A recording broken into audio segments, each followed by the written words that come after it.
Allah Subhanahu wa taala menghidupkan orang tua Nabi besar Muhammad sallallahu alaihi wasallam, sehingga orang tua tadi beriman kepada Nabi besar Muhammad sallallahu alaihi wasallam. Bahwasanya Rasulullah sallallahu alaihi wasallam sa'ala rabbahu an yuhyiya lahu abawaihi. Nabi minta kepada Allah, ya Allah tolong hidupkan orang tuaku. Fa ahyahuma, dihidupkan sama Allah. Fa amana bihi, dua-duanya akhirnya beriman, mengucapkan dua kalimat syahadat di hadapan Nabi. Summa amatahuma, kemudian ya dikembalikan lagi oleh Allah di dalam alam kubur sana. Bismillahirrahmanirrahim. Assalamualaikum warahmatullahi wabarakatuh. Alhamdulillahi rabbil alamin wa bihi nasta'in ala umuri dunya waddin. Sallallahu ala sayyidina Muhammadin khatamin nabiyyin wa ala alihi wa sahbihi ajma'in. Qala rabbi shrah li sadri wa yassir li amri wahlul 'uqdatam min lisani yafqahu qawli wa saddid lisani wahdi qalbi bijahin nabi wal ali was sahbi. Qalu subhanaka la ilma lana illa ma 'allamtana innaka antal alimul hakim.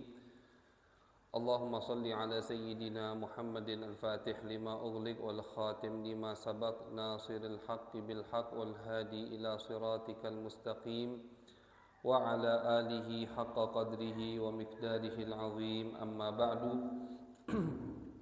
Alhamdulillah, ma'asyiral hadirin wal hadirat yang dimuliakan oleh Allah Subhanahu wa taala. Puji syukur kehadirat Allah Subhanahu wa taala atas semua nikmat yang telah Allah berikan kepada kita, dan salawat serta salamnya kita haturkan kepada baginda besar Nabi besar Muhammad sallallahu alaihi wasallam.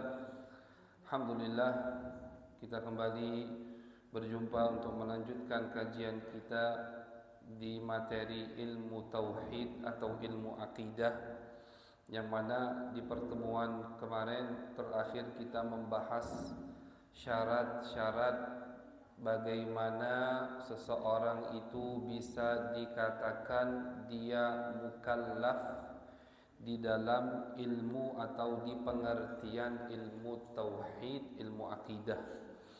Yang pertama adalah al-bulugh, yaitu dewasa. Berarti keluar dari definisi atau dari syarat dewasa ini anak kecil. Jadi kalau anak kecil meninggal dia belum dewasa, walaupun ini kata ulama akidah kita, ulama ahlu sunnah wal jamaah, walaupun dia dari orang tua yang bukan agamanya agama Islam, si anak kecil tadi tetap selamat. Jadi auladul kufar najun, anak-anak orang kafir yang masih kecil, belum dewasa, belum baligh, itu mereka tetap selamat, tidak ikut bersama orang tuanya, karena mereka meninggal masih dalam keadaan kecil, belum baligh. Kemudian syarat yang kedua, dan itu jelas ada khilaf ya, anak orang-orang kafir tadi yang selamat itu ada khilaf, tapi yang mu'tamad di madhab kita atau di akidah kita mereka selamat. Kemudian syarat yang kedua agar orang tersebut dikatakan mukallaf, karena kalau dia sudah mukallaf dia kena kewajiban-kewajiban di dalam ilmu akidah atau ilmu tauhid. Ya, termasuk kewajiban pertama nanti kita bahas, yaitu wajib mengetahui sifat-sifat Allah Subhanahu wa taala. Sifat yang wajib, sifat mustahil, dan sifat jaiz. Syarat yang kedua adalah al-aqlu. Orang itu bisa dikatakan mukallaf harus punya akal. Berarti keluar dari definisi berakal ini adalah orang gila. Maka orang gila falaisa bimukallafin, tidak jadi orang mukallaf. Kalau dia meninggal, maka orang tersebut meninggal dalam keadaan selamat insyaallah dan masuk daripada surganya Allah Subhanahu wa taala. Tapi disyaratkan orang gila itu ketika dia meninggal selamat masuk surga harus gilanya dari kecil. Jadi kalau dia gila dari umur 5 tahun, taruhlah belum mukallaf, gila dia naudzubillah sampai umur 50 tahun. Habis itu meninggal, maka orang tersebut tetap selamat. Masuk surganya Allah Subhanahu wa taala. Tapi kalau orang itu gilanya sudah dewasa, yang mana sebelum dia gila dia sudah tahu ada agama Islam dan dia tidak memeluk agama Islam, kemudian dia gila, maka orang tersebut tetap tidak selamat. Ya, karena dia sebelum gila sudah pernah jadi mukallaf, sudah pernah dewasa dan tahu ajaran Islam, tapi tidak mau memeluk agama Islam. Kemudian syarat yang ketiga, bulughud dakwah, harus tersampaikan kepada dirinya dakwah Nabi besar Muhammad sallallahu alaihi wasallam. Jadi dakwah Nabi harus sampai. Kalau umpama ada orang yang tinggal di tengah hutan di zaman sekarang 2022, ada orang tinggal di tengah-tengah hutan, belum sampai kepada dirinya ajaran Nabi besar Muhammad sallallahu alaihi wasallam, kemudian orang tersebut meninggal, maka orang tersebut tetap selamat masuk surganya Allah Subhanahu wa taala. Karena dia tidak bersalah.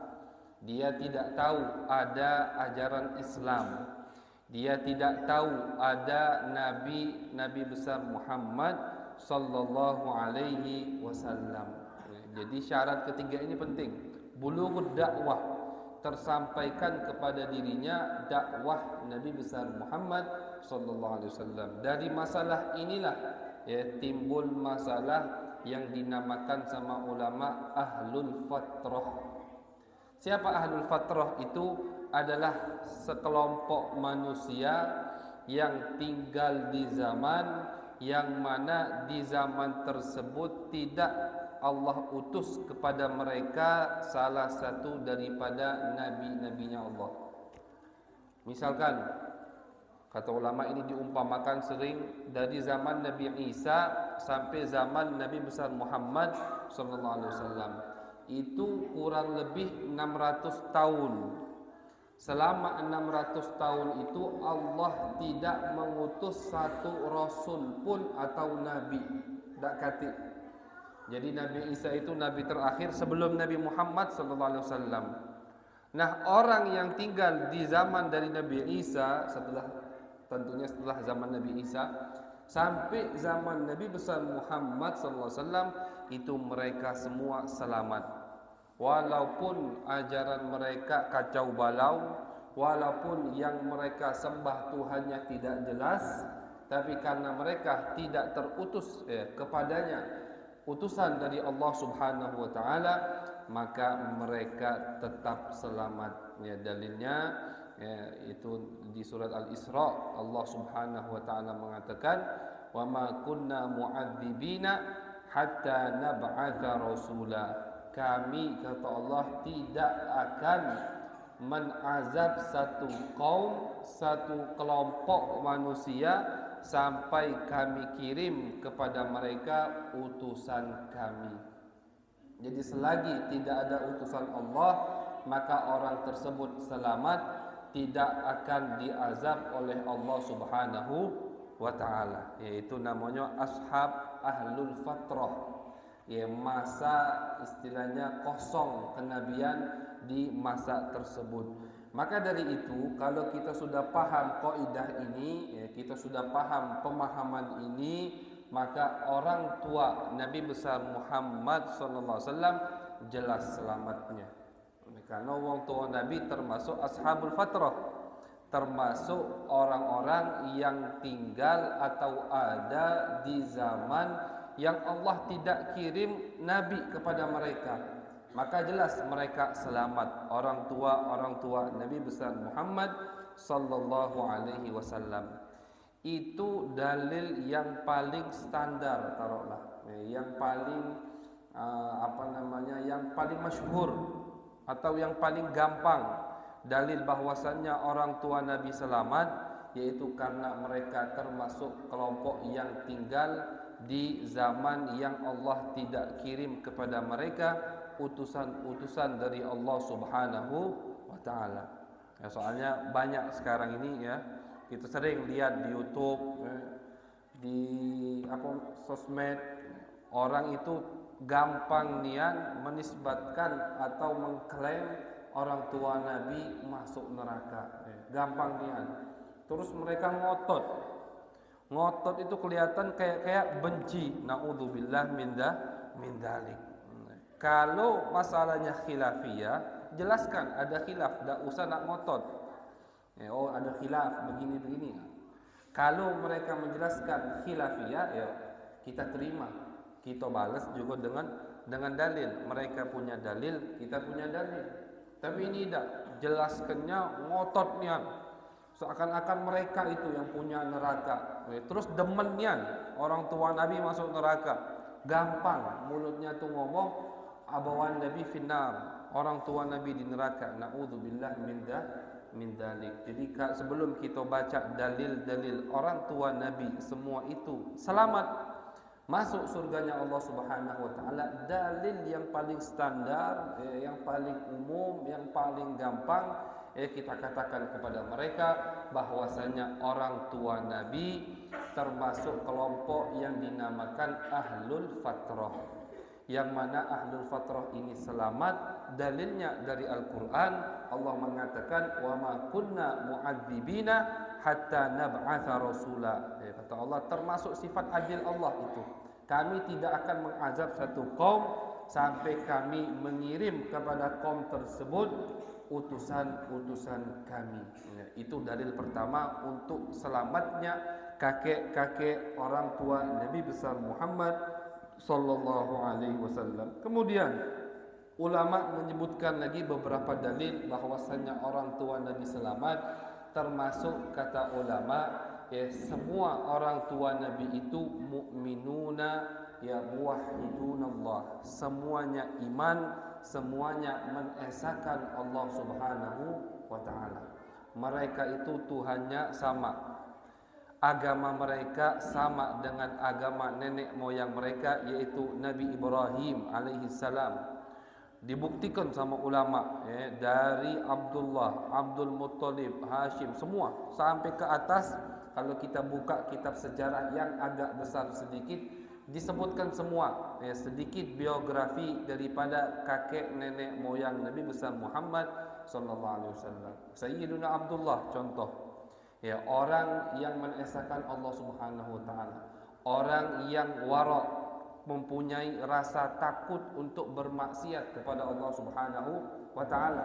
Kita baca cerita ketika Nabi mau dilahirkan, bagaimana Sayyiduna Abdullah ketika mau menikah. Sebelum beliau menikah, setiap perempuan yang melihat Abdullah ini menawarkan diri mereka. Kenapa? Tergoda, terpesona dengan gantengnya Sayyiduna Abdullah, ayah daripada Nabi besar Muhammad sallallahu alaihi wasallam.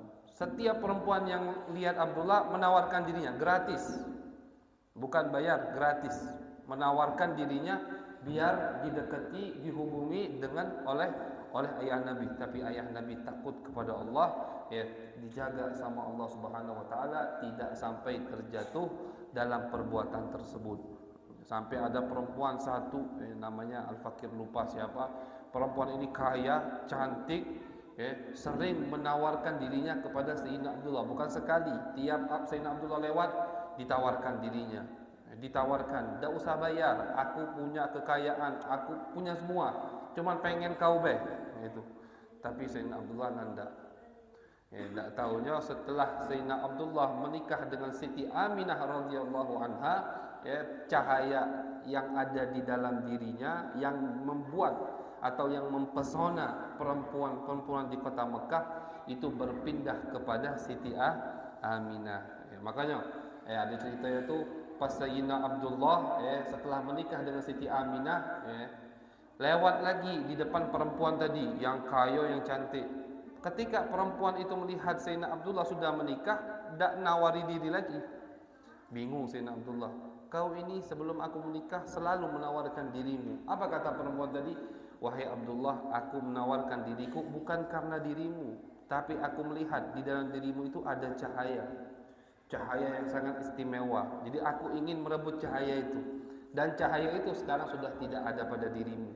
Cahaya itu adalah Nabi besar Muhammad sallallahu alaihi wasallam, sudah berpindah kepada Sayyidah Aminah, ibu tercinta Nabi besar Muhammad sallallahu alaihi wasallam. Wara, ya, kalau wong tak punya rasa takut, laju, ya kan, ditawari gratis, ya, bukan satu yang menawari.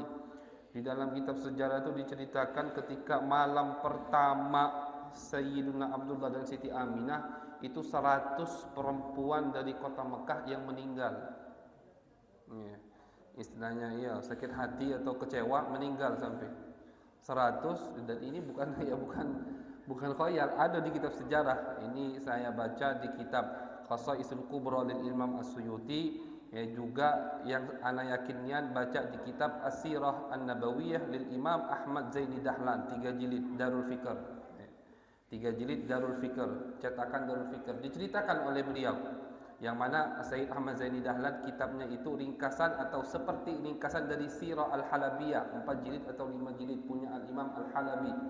Jadi tercatat di kitab kita itu, wara, mereka tidak mau bermaksiat kepada Allah karena dijaga oleh Allah Subhanahu wa taala. Abdul Muttalib, kakek Nabi, juga ya menesahkan Allah Subhanahu wa taala. Cerita yang sangat terkenal ketika Abrahah ingin menghancurkan Ka'bah. Sebelum Abrahah masuk ke kota Mekah, Abrahah menyita 200 onta punya Abdul Muttalib. Akhirnya sama Abdul Muttalib didatangi Abrahah. Ketika Abrahah melihat Abdul Muttalib yang asalnya Abrahah duduk di singgasananya, langsung turun.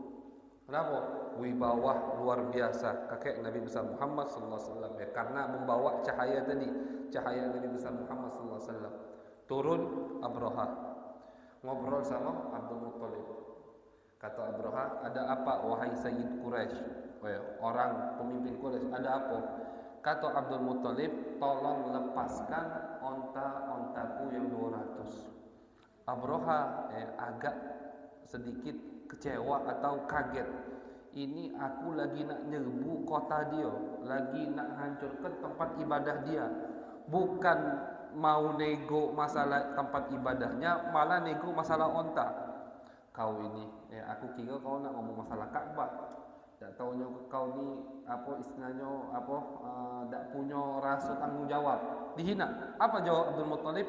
Innama ana rabbul ibil wa li hadzal bait rabbun yahmi. Aku, kata Abdul Muttalib, rabbul ibil. Aku hanya pemilik onta-onta 200 itu. Adapun al-bait, rumah ini, Ka'bah, rabbun yahmi, mempunyai Tuhan yang akan menjaganya sendiri. Rumah ini punya Tuhan, bukan punya aku. Yaitu Tuhannya siapa? Allah Subhanahu wa taala. Itu tauhid daripada Abdul Muttalib. Ya, rumah ini punya Tuhan. Tuhan itulah yang akan menjaga rumah tersebut, yaitu Allah Subhanahu wa taala. Sudah dak ruwet Abdul Muttalib ngambil ontanya keluar. Dan yang benar Abrahah dihancurkan oleh Allah Subhanahu wa taala. Jadi kalau kita baca sejarahnya, terkadang orang yang cepat mengklaim orang tua Nabi tidak selamat begini begitu, itu kurang baca sejarah, karena tidak senang dengan satu kelompok, jadi pengen nyerang kelompok tersebut lewat Nabi. Nah, itu bahayanya. Terkadang kita ini berhadapan sama lawan, sama orang yang tidak sepemahaman. Mereka bukan ngotot di pemahaman itu, atau dalil yang mereka punya mengatakan bukan. Mereka tuh nak bikin hati kita nyesek, itulah. Cak mana caranya mereka ini kelompok ahlu sunnah atau sufiyah ini nyesek, sakit hati. Lewat siapa? Lewat Nabi, kita serang Nabi. Lewat siapa? Lewat Al-Imam Abdul Hasan Al-Asy'ari, kita serang Al-Imam Abdul Hasan Al-Asy'ari. Jadi na'udzubillah min dzalik, memperalat Nabi besar Muhammad sallallahu alaihi wasallam untuk menyakiti hati sesama muslim. Na'udzubillah min dzalik. Jadi banyak ya kalau kita mau bahas dalil-dalil yang menjelaskan bahwasanya orang tua Nabi Muhammad SAW, kakeknya juga, nenek moyangnya sampai Nabi Adam itu semua orang-orang yang beriman kepada Allah Subhanahu wa taala.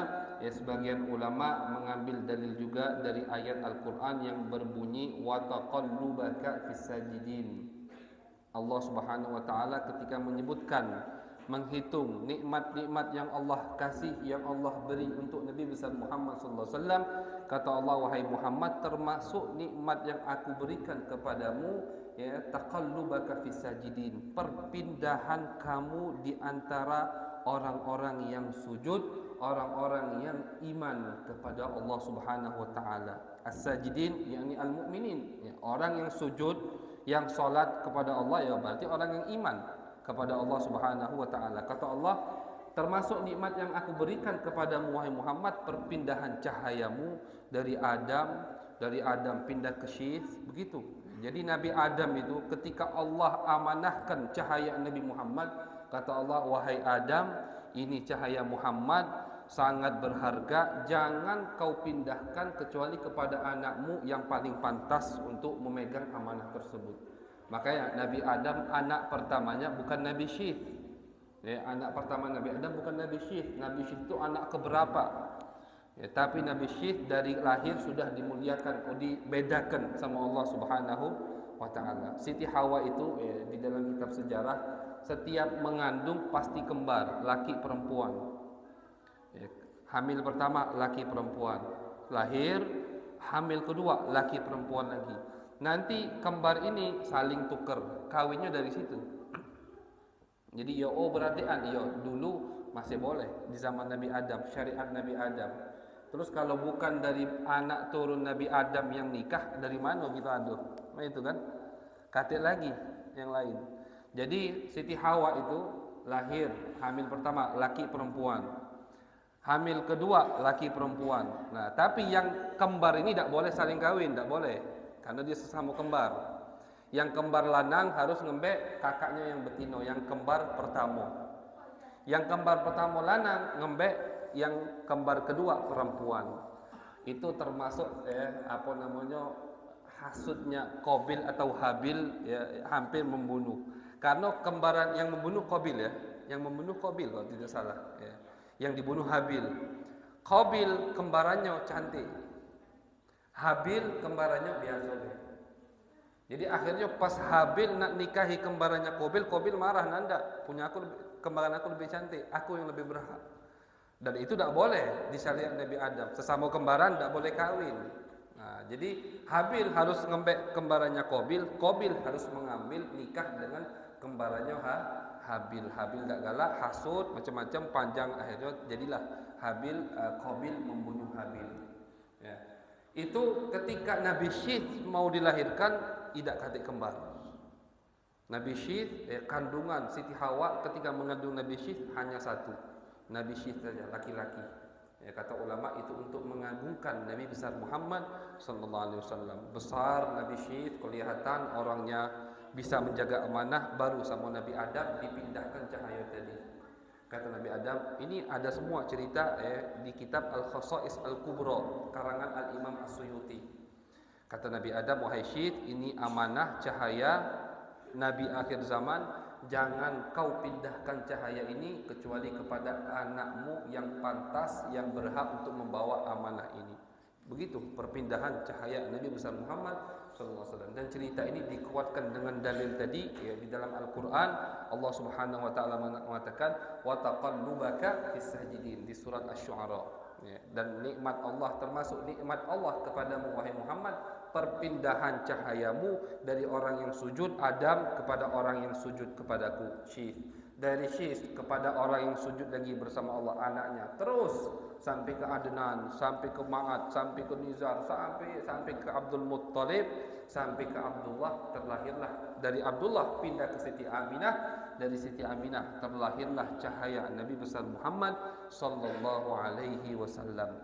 Nurun Nabi, termasuk atau makhluk pertama kali yang diciptakan oleh Allah adalah cahaya Nabi besar Muhammad sallallahu alaihi wasallam.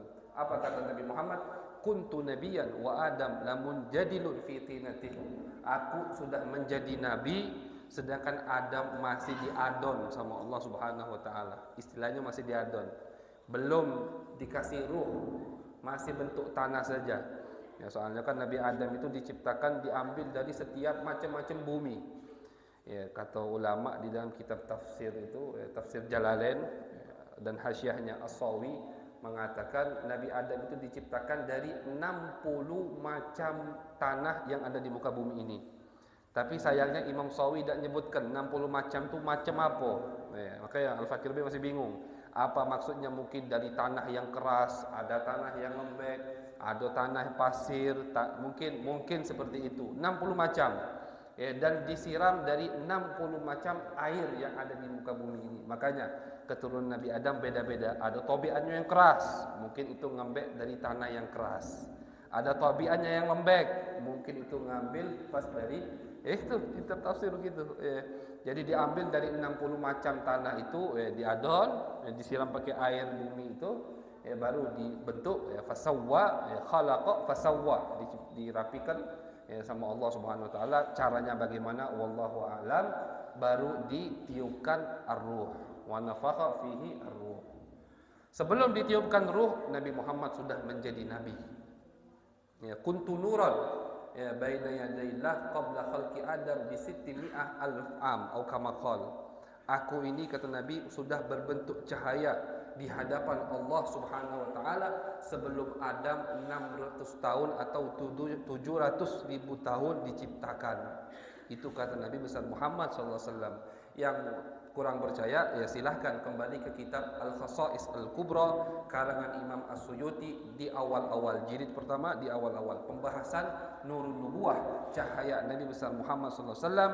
Di situ Imam Suyuti menyebutkan cerita ini dengan dalil, dengan sanad yang muttasil, yang nyambung, ada yang sampai ke sahabat, ada yang sampai ke Nabi besar Muhammad sallallahu alaihi wasallam.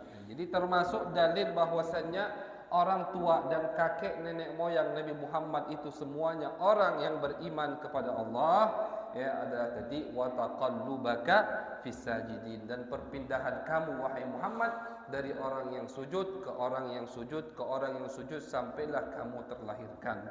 Juga ada hadis diriwayatkan oleh Nabi besar Muhammad, diriwayatkan oleh Abu Nuaim dari Abdullah bin Abbas anin Nabi sallallahu alaihi wasallam qala lam azal antaqilu minal aslabit tahirat ilal arhamiz zakiyat. Aku ini, kata Nabi, terus dipindahkan oleh Allah Subhanahu wa taala dari sulbi, dari tulang rusuk, tempat ada anak kan di situ. Dari situ, dari laki-laki yang soleh, laki-laki yang suci, ke rahim perempuan yang suci, kata Nabi Muhammad. Di hadis lain kata Nabi Muhammad, pernikahan nenek moyangku itu semua adalah pernikahan Islam. Jadi umpama sudah ada ajaran Islam, pernikahan nenek moyang Nabi Muhammad itu sama dengan pernikahan Islam, sah menurut agama Islam. Artinya semua nikah dengan benar dengan ajaran Allah Subhanahu wa taala, tidak ada nikah dengan zina, tidak ganti. Kakek Nabi semuanya itu nikah dengan ajaran Islam. Kalau umpama sudah ajaran Islam, maka nikahnya itu seperti ajaran Islam. Wa ghairi dzalik minal ahadits al-balighah mablaghat tawatur. Dan banyak lagi dalil-dalil yang lain yang menyebutkan bahwasannya orang tua Nabi besar Muhammad sallallahu alaihi wasallam dan kakek nenek moyang Nabi itu semua termasuk an-najun al-mu'minun, orang yang selamat, karena mereka semua termasuk orang yang iman kepada Allah Subhanahu wa taala. Tapi tadi dalil yang paling gampang, yang paling dasar istilahnya, kita katakan kepada mereka bahwasannya semua kakek nenek moyang Nabi termasuk ahlul fatrah, kelompok yang Allah tidak kirim kepada mereka utusan-utusan Allah Subhanahu wa taala. Tapi ada riwayat juga, ini riwayat lebih ajib lagi, bahwasannya ya, innahu ta'ala ahyahuma hatta amana bihi. Ya. Allah Subhanahu wa taala menghidupkan orang tua Nabi besar Muhammad sallallahu alaihi wasallam sehingga orang tua tadi beriman kepada Nabi besar Muhammad sallallahu alaihi wasallam. Ini memang sanadnya dhaif. Ya, hadis ini yang mana hadis itu kata Nabi ya, anak dari Siti Aisyah yang diriwayatkan bahwasanya Rasulullah sallallahu alaihi wasallam sa'ala rabbahu an yuhyiya lahu abawaihi. Nabi minta kepada Allah, ya Allah tolong hidupkan orang tuaku, fa ahyahuma, dihidupkan sama Allah, fa amana bihi. Dua-duanya akhirnya beriman, mengucapkan dua kalimat syahadat di hadapan Nabi, summa amatahuma, kemudian ya dikembalikan lagi oleh Allah di dalam alam kubur sana. Itu ada hadis ya, riwayat dari Sayyidah Aisyah. Tapi ya kita harus harus fair lah istilahnya. Ya, jangan mentang-mentang pendapat kita cak ini hadis dhaif kita sahihkan, tidak boleh. Ya, hadis dhaif kita katakan dhaif. Hadis ini lemah. Ya, riwayatnya lemah, banyak ulama-ulama yang mendhaifkan hadis ini, tapi juga ada ulama yang mensahihkan hadis ini. Termasuk yang mensahihkan hadis ini Ibn Hajar. Ibn Hajar itu bukan sembarangan ulama. Al-Hafidh. Al-Hafidh bukan Al-Hafidh hafidh Quran. Kalau sekarang kan kita hafal Quran dapat gelar Al-Hafidh. Kalau wong dulu kalau pakai yang hafal Quran pakai gelar Al-Hafidh, Al-Hafidh galau. Kecil 7 tahun udah hafal Quran, 5 tahun udah hafal Quran. Sufyan bin Uyainah 5 tahun sudah mulai mau fatwa, 5 tahun. Jadi Al-Hafidh menurut ulama dulu maksudnya adalah yang hafal ratusan ribu hadis. Itu Al-Hafidh. Ya, termasuk terakhir Al-Hafidh di zaman kita sekarang ini ya katanya adalah Al-Imam As-Sayyid Ahmad bin Siddiq Al-Ghimari, ya Abdullah bin Siddiq Al-Ghimari. Pokoknya ada ulama yang bahasanya Al-Ghimari. Itu Al-Hafidh terakhir. Ibn Hajar termasuk Al-Hafidh. Suyuti termasuk Al-Hafidh, menguasai 300.000 lebih hadis Nabi besar Muhammad sallallahu alaihi wasallam yang mempunyai syarah Sahihul Bukhari yang berjudul Fathul Bari, yang mana semua ulama yang ingin mensyarahkan Sahihul Bukhari setelah Ibn Hajar pasti baca kitabnya Ibn Hajar dulu. Kalau kitabnya itu komplit nian dalam mensyarahkan kitab Sahih Al-Imam Al-Bukhari. Al-Hafidh Ibn Hajar termasuk yang mensahihkan hadis tadi. Banyak yang mendhaifkan seperti Imam Daruqutni, Jauzaqani, Ibn Jauzi, Ibn Dihyah, disebutkan di sini sama Syekh Ali Jum'ah. Termasuk yang mensahihkan Ibn Hajar. Kemudian termasuk juga Imam Qurtubi Al-Maliki, Ibn Hajar tadi Asy-Syafi'i, Al-Asqalani Asy-Syafi'i, Al-Qurtubi Al-Maliki yang mempunyai kayaknya ini bukan yang mempunyai tafsir, tapi Qurtubi satu lagi, karena Imam Qurtubi di madhab Malik itu ada dua. Ada Al-Qurtubi yang mempunyai kitab tafsir, ada Al-Imam Al-Qurtubi yang mempunyai syarah Sahih Muslim. Ya, namanya Al-Mufhim kalau tidak salah, fi syarhi Sahih Muslim. Imam besar, imam pakar dalam ilmu hadis, mempunyai syarah Sahih Muslim. Kalau Ibn Hajar tadi syarah Sahih Bukhari, ini syarah Sahih Muslim. Imam Qurtubi mensahihkan hadis tadi. Hadis bahwasanya Allah menghidupkan kedua orang tua Nabi sehingga mereka iman kepada Nabi dan dimeninggalkan lagi atau dikirim lagi oleh Allah ke alam kubur sana. Kemudian termasuk yang mensahihkan hadis ini Al-Hafidh Al-Hafidh Asy-Syams Ibn Nasiruddin Ad-Dimashqi. Ini ulama besar juga, ya, pakar hadis juga yang mensahihkan hadis ini. Jadi hadis Nabi dihidupkan oleh Allah kedua orang tuanya, ya, ada yang mensahihkan, ada yang mendhaifkan. Kalau memang kita ini ketika adu argumen atau menjelaskan satu pendapat amanah, kita orangnya fair, kita orangnya jujur, harus kita jelaskan dong. Tidak boleh, misalkan sekarang ana lagi bahas orang tua Nabi selamat, ada satu hadis Ada yang mendhaifkan, ada yang mensahihkan. Karena keyakinan ana orang tua Nabi selamat, akhirnya oh hadis ini sahih. Tidak ana sebutkan kepada antum ada yang mendhaifkan, tidak boleh. Itu namanya tidak amanah. Ya. Kalau orang amanah harus disebutkan hadis orang tua Nabi dihidupkan, itu ulama khilaf. Ada yang mensahihkan, ada yang mendhaifkan. Yang mau percaya sama yang mendhaifkan silahkan. Ya, ini masalah khilafiyah, masalah ada khilafnya. Ya. Yang mau percaya ya, keyakinannya sama yang mensahihkan juga silahkan. Soalnya dua-duanya ulama ahlus sunnah, dua-duanya ulama pakar hadis. Jadi kita bebas nak percaya sama siapa, tergantung keyakinan masing-masing. Ya, walaupun ya, madhab kita, ya wabil khusus madhab guru-guru kita ya, daripada ulama Hijaz, Mekah, Madinah itu lebih condong kepada keyakinan bahwasannya hadis itu sahih. Kenapa hadis itu sahih? Karena menurut logika Allah menghidupkan orang tua Nabi tidak mustahil bagi Allah Subhanahu wa taala. Mustahil tidak, jaiz. Ya, termasuk sifat Allah yang jaiz. Termasuk sifat Allah yang jaiz, ya, bukan wajib, bukan mustahil. Allah mampu menghidupkan, mampu. Apa sih yang Nabi minta Allah tak kasih? Semua yang Nabi kasih itu Allah semua yang Nabi minta Allah beri. Ya, ma'ara rabbaka illa yusari'u fi hawak, kata Siti Aisyah. Wahai Rasulullah, aku tak melihat Allah ini kecuali kalau kau pengen sesuatu langsung Allah kasih.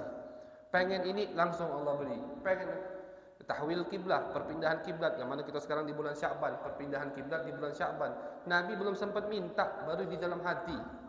Ya, cuman mukanya Nabi sering noleh ke atas pas lagi salat ngadep Baitul Maqdis. Kenapa? Hatinya ya Allah, coba kiblat ini pindah ke Ka'bah, jangan Baitul Maqdis. Langsung diturunkan ayat, dijawab sama Allah. Qad nara taqalluba wajhika fis sama' falanwalliyannaka kiblatan tardhaha, kata Allah. Kami telah melihat bolak-balik mukamu ke langit. Kami akan pindahkan, kata Allah, kiblat yang kau sukai. Jadi misalkan Nabi pengen kiblat bukan ke Ka'bah, dipindah ke sama Allah. Kenapa? Karena itu yang disukai dan yang dicintai, yang diingini oleh Nabi besar Muhammad sallallahu alaihi wasallam. Jadi bukan sembarangan nabi.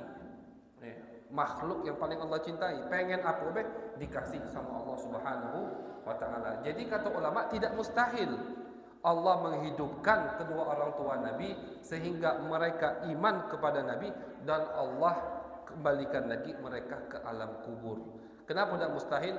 Karena Allah innallaha ala kulli syai'in qadir. Allah mampu untuk melakukan semua hal dan hal ini berkaitan kepada orang yang paling agung yaitu Nabi besar Muhammad sallallahu alaihi wasallam.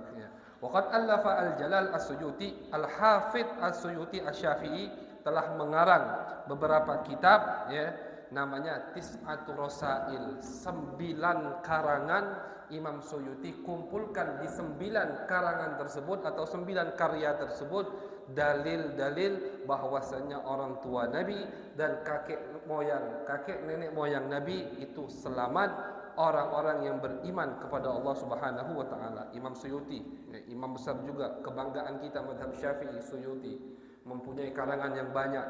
Pernah ketemu Nabi secara yaqadhah 70 kali lebih.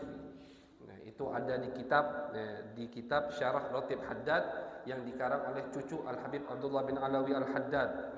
Biar tak dikira anak basing-basing ngomong, ya kan? Tidak, 70 kali lebih beliau pernah bertemu dengan Nabi secara yaqadhah, bukan dalam mimpi, dalam nyata. Ketemu Nabi Muhammad SAW, imam besar, mengarang kitab 9 karangan, 9 karya, yang di 9-9-nya beliau menyebutkan dalil-dalil yang kuat bahwasannya semua kakek nenek moyang Nabi itu selamat masuk surganya Allah karena mereka semua orang-orang yang beriman kepada Allah Subhanahu wa taala. Jadi paling tidak kalau ada orang yang tidak percaya ya harus fair, harus jujur. Katakan ada khilaf, mereka yang tidak percaya silahkan kita khusus al-fakir dan madhab guru-guru al-fakir dari kota Mekah sana itu semua yakin seyakin-yakinnya bahwasannya semua kakek nenek moyang Nabi besar Muhammad sallallahu alaihi wasallam adalah orang-orang yang beriman kepada Allah dan orang-orang yang selamat masuk surganya Allah Subhanahu wa taala. Kembali lagi dalil paling dasarnya tadi, kalaupun mereka tidak ada dalil-dalil yang barusan kita bahas, dalil yang paling jelas bahwasannya mereka min ashabil fatrah, termasuk orang yang tidak Allah kirim di zaman mereka utusan-utusannya sehingga Allah tidak akan mengazab mereka. Itu syarat mukallaf yang ketiga. Adapun yang keempat yang sudah kita bahas juga pertemuan kemarin, bahwasanya harus salamatul hawas.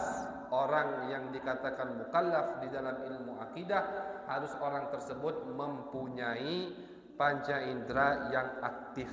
Artinya matanya bisa melihat, telinganya bisa mendengar, sehingga maklumat atau ajaran Nabi itu bisa masuk atau sampai kepada dirinya sehingga dia bisa beriman kepada Nabi besar Muhammad SAW. Umpama naudzubillah ada orang yang terlahirkan buta dan tuli, sehingga tak katik cara kita nak nyampaikan ajaran kepada dirinya, sampai umurnya besar dia meninggal, maka orang tersebut tetap selamat masuk surganya Allah, karena orang tersebut tak katik jalan cara untuk kita ajarkan kepada dia ajaran Nabi besar Muhammad sallallahu alaihi wasallam. Jadi insyaallah pertemuan malam ini sampai situ saja pembahasan kita tentang syurut al-mukallaf. Yang pertama tadi adalah baligh, yang kedua bulughud dakwah al-aqil, berakal, yang ketiga bulughud dakwah sampai kepada dirinya dakwah utusan dari Allah, yang keempat salamatul hawas, panca inderanya aktif sehingga dia bisa tersampaikan kepada dirinya ajaran-ajaran Nabi besar Muhammad sallallahu alaihi wasallam. Perjumpaan akan datang kita baru akan bahas masuk pembahasan apa yang Allah wajibkan kepada mukallaf untuk diwajibkan. InsyaAllah kita ditemukan dalam keadaan sehat walafiat, amin ya rabbal alamin. Allahumma aghnina bil ilm wa zayyinna bil hilm wa aqimna bit taqwa. Rabbana taqabbal minna innaka antas samiul alim wa tub alaina innaka antat tawwabur rahim. Sallallahu alaihi Muhammadin wa ala alihi wasallam. Alhamdulillahirabbil alamin.